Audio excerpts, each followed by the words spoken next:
ಒಂದು ಕಡೆ ಒಕ್ಕಲಿಗರು, ಒಂದು ಕಡೆ ಲಿಂಗಾಯತರನ್ನ ಬ್ಲಾಸ್ಟ್ ಮಾಡೋ ಅಂತ ರಾಜಕೀಯ ನಡೀತಾ ಇದೆ.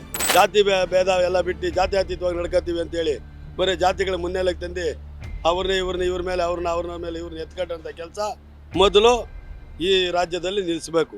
ನಮ್ಮಲ್ಲಿ ಯಾಕೆ ನೀವು ಜಾತಿ ಬೀಜ ಬಿಚ್ಚಿ ಇಲ್ದಿದ್ದು ಕೋಮು ಗಲಭೆನ ನಮ್ಮಲ್ಲೇ ಸೃಷ್ಟಿ ಮಾಡೋಕ್ಕೆ ಹೊಂಟಿದ್ದೀರಲ್ಲ, ಇದು ನಿಮ್ಗೆ ಸರಿ ಅನಿಸುತ್ತಾ? ಜಾತಿಗಳ ಮಧ್ಯೆ ತಂದಿಕ್ಬೇಡಿ. ನಿಮ್ಮ ಬೆಳೆ ಕಾಳು ಬೇಯಿಸ್ಕೊಳ್ಳೋದಕ್ಕೆ ಸಾಮಾನ್ಯ ಜನರು ನಾವು ಬೀದಿನಲ್ಲಿ ಅವ್ರನ್ನ ನೋಡಿದೆ ನಾವು ನೋಡಿದೆ ಅವರು ಮನಸ್ತಾಪಗಳು ಸ್ಟಾರ್ಟ್ ಆಯ್ತದೆ. ಸರ್, ನಮ್ಮ ಸ್ಟೇಟಿಗೆ ಜಾತಿ ಗಣತಿ ಬೇಕಾ ಅಂದ್ರೆ ಮಾಡಬೇಕಾ ಅಂತ? ನೋಡಿ, ಇರೋ ಜಾತಿಗಳಿಗೆ ಮೀಸಲಾತಿ ಕೊಡಲಿಲ್ಲ, ಇಲ್ದಿದ್ದ ಜಾತಿ ಗಣತಿ ಅದು ಇದು ಅಂತ ಹೇಳಿ ಇವತ್ತೊಂದು ದಿವಸ ಒಂದು ಕಡೆ ಒಕ್ಕಲಿಗರು, ಒಂದು ಕಡೆ ಲಿಂಗಾಯತರನ್ನ ಬ್ಲಾಸ್ಟ್ ಮಾಡೋ ಅಂಥ ರಾಜಕೀಯ ನಡೀತಾ ಇದೆ. ಆಮೇಲೆ ಈ ಜಾತಿ ಗಣತಿನ ಯಾಕೆ ಮುನ್ನೆಲೆಗೆ ತರ್ತಾ ಇದ್ದಾರೆ ಅಂದರೆ, ಮೂಢ ಹಗರಣಗಳು, ವಾಲ್ಮೀಕಿ ಹಗರಣ, ಹಲವಾರು ಹಗರಣಗಳು ಮುಚ್ಚೋದಕ್ಕೆ ಮಾಡ್ತಾ ಇರೋಂಥ ಕುತಂತ್ರ ಅಂತ ಇಡೀ ಜನಕ್ಕೆ ಗೊತ್ತಿದೆ. ಅರ್ಥ ಮಾಡಿ. ಇಂಥ ಜಾತಿ ಗಣತಿಗಳಿಂದ ಏನು ಸಮಾಜಕ್ಕೆ ಒಳ್ಳೇದಾಗಲ್ಲ. ಜಾತಿ ಭೇದ ಎಲ್ಲ ಬಿಟ್ಟು ಜಾತ್ಯತೀತವಾಗಿ ನಡ್ಕೋತೀವಿ ಅಂತೇಳಿ ಬರೀ ಜಾತಿಗಳ ಮುನ್ನೆಲೆಗೆ ತಂದು ಇವ್ರ ಮೇಲೆ ಅವ್ರನ್ನ ಮೇಲೆ ಇವ್ರನ್ನ ಎತ್ಕಟ್ಟಂಥ ಕೆಲಸ ಮೊದಲು ಈ ರಾಜ್ಯದಲ್ಲಿ ನಿಲ್ಲಿಸಬೇಕು. ಎಲ್ಲರೂ ಜಾತಿ ಜನಾಂಗನೂ ಒಳ್ಳೆ ಸೌಯುತವಾಗಿ ಅಣ್ಣ ತಮ್ಮಂದ್ರ ಥರ ಪ್ರೀತಿ ವಾತ್ಸಲ್ಯದಲ್ಲಿ ಇದ್ದೀವಿ ನಾವು. ನಮ್ಮಲ್ಲಿ ಯಾಕೆ ನೀವು ಜಾತಿ ಬೀಜ ಬಿಚ್ಚಿ ಇಲ್ದಿದ್ದು ಕೋಮು ಗಲಭೆನ ನಮ್ಮಲ್ಲೇ ಸೃಷ್ಟಿ ಮಾಡೋಕ್ಕೆ ಹೊಂಟಿದ್ದೀರಲ್ಲ, ಇದು ನಿಮ್ಗೆ ಸರಿ ಅನಿಸುತ್ತಾ? ಇದು ಒಳ್ಳೆತನನಾ? ರಾಜಕೀಯ ಮಾಡಿ ರಾಜಕಾರಣಕ್ಕಾಗಿ ಜಾತಿನ ತಂದು ನಿಲ್ಲಿಸಬೇಡಿ. ಜಾತಿಗಳ ಮಧ್ಯೆ ತಂದಿಕ್ಬೇಡಿ. ನಿಮ್ಮ ಬೆಳೆ ಕಾಳು ಬೇಯಿಸ್ಕೊಳ್ಳೋದಕ್ಕೆ ಸಾಮಾನ್ಯ ಜನರು ನಾವು ಬೀದಿನಲ್ಲಿ ಅವ್ರನ್ನ ನೋಡಿದೆ ನಾವು ನೋಡಿದೆ ಅವರು ಮನಸ್ತಾಪಗಳು ಸ್ಟಾರ್ಟ್ ಆಯ್ತದೆ. ಇಂಥದಕ್ಕೆ ಅವಕಾಶ ಕೊಡಬೇಡಿ. ದಯವಿಟ್ಟು ನೀವು ರಾಜಕೀಯ ಮಾಡ್ತೀರಿ, ನಿಮ್ಮ ಮಟ್ಟಕ್ಕೆ ಅಭಿವೃದ್ಧಿ ಮಾಡ್ತಿರೋ, ಹಗರಣಗಳು ಮಾಡ್ತಿರೋ, ಹಣ ಮಾಡ್ತಿರೋ, ಇಲ್ಲ ನಿಮ್ಮ ಹೆಂಡತಿ ಮಕ್ಕಳು ಚೆನ್ನಾಗಿ ನೋಡ್ಕೊತಿರೋ, ನಿಮ್ಮ ಮನೆಪಾಡು.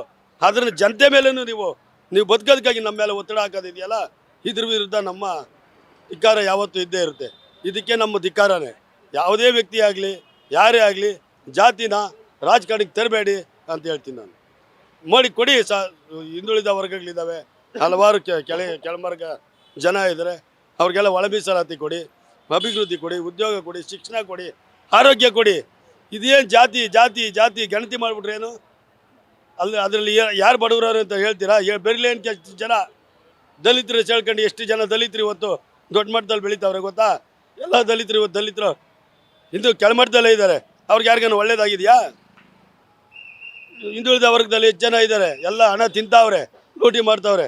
ಬೆರ್ಲೇನ್ಗೆ ಎಷ್ಟು ಜನ, ಮಿಕ್ತವರೆಲ್ಲ ಕೂಲಿ ನಾಲಿ ಮಾಡಿ ಬೀದಿನಲ್ಲಿ ಕಸ ಗುಡಿಸೋದು, ಗಾರೆ ಕೆಲಸ, ಪೇಂಟ್ ಕೆಲಸ, ಬಣ್ಣದ ಕೆಲಸ, ಮೋರಿ ಕೆಲಸ ಇವು ಮಾಡ್ತಾವ್ರೆ. ಜಾತಿ ನೋಡಿ ಅಲ್ಲ, ನಿಜವಾದ ಬಡವನಿಗೆ ಒಳ್ಳೇದು ಮಾಡಿ ಅಂತ ಹೇಳ್ತೀನಿ. ಏನ್ ಅನ್ಸುತ್ತೆ ಸರ್, ಅಂದ್ರೆ ಇವಾಗ ಜಾತಿ ಗಣತಿನೂ ಕೂಡ ಅವ್ರ ಹಗರಣಗಳನ್ನ ಮುಚ್ಚಾಕೋದಕ್ಕೆ ಮಾಡ್ತಾ ಇದ್ದಾರೆ. ಅಂದ್ರೆ ಇವಾಗ ರೀಸೆಂಟ್ ಆಗಿತ್ತು, ಈಗ ಮತ್ತೆ ಕೂಡ ಮಾಡ್ತಿದ್ದಾರೆ ಅಂತ. ಹೌದು, ನಿಜವಾಗ್ಲೂ ಜಾತಿ ಗಣತಿನ ಮುನ್ನೆಲೆಗೆ ತಂದಿರೋದೇ ಹಗರಣಗಳು ಮುಚ್ಕೊಳ್ಳೋದಕ್ಕೆ, ಇವ್ರು ಮಾಡಿರೋ ಉಳುಕನ್ನು ಮುಚ್ಚೋದಕ್ಕೆ, ಇವ್ರು ಮಾಡ್ತಾ ಇರೋ ಪಾಪಗಳನ್ನ ಮುಚ್ಚಾಕಬೇಕು, ಜನತೆಗೆ ಕಾಣಬಾರ್ದು ಅಂತ. ಅರ್ಥ ಮಾಡಿ. ಪರದೆ ಎಳೆದು ಮರಿ ಹೊಡಿತಾರಲ್ಲ ದೇವ್ರಿಗೆ, ಆ ಕೆಲಸ ಮಾಡ್ತಾವ್ರೆ. ಕೆಲವು ಕಡೆ ಮರಿ ಹೊಡಿಬಾರ್ದು ದೇವ್ರಿಗೆ ಅಂತಾರೆ, ಪರದೆ ಎಳೆದ್ಬಿಟ್ಟು ಹೊಡಿಬೋದು ಅಂತಾರಲ್ಲ, ಹಂಗೆ ಇವ್ರು ಪರದೆ ಎಳೆಯೋ ಕೆಲಸಗಳು ಮಾಡ್ತಾ ಇದ್ದಾರೆ ಅಂತ ನನ್ನ ಭಾವನೆ. V plus Karnataka.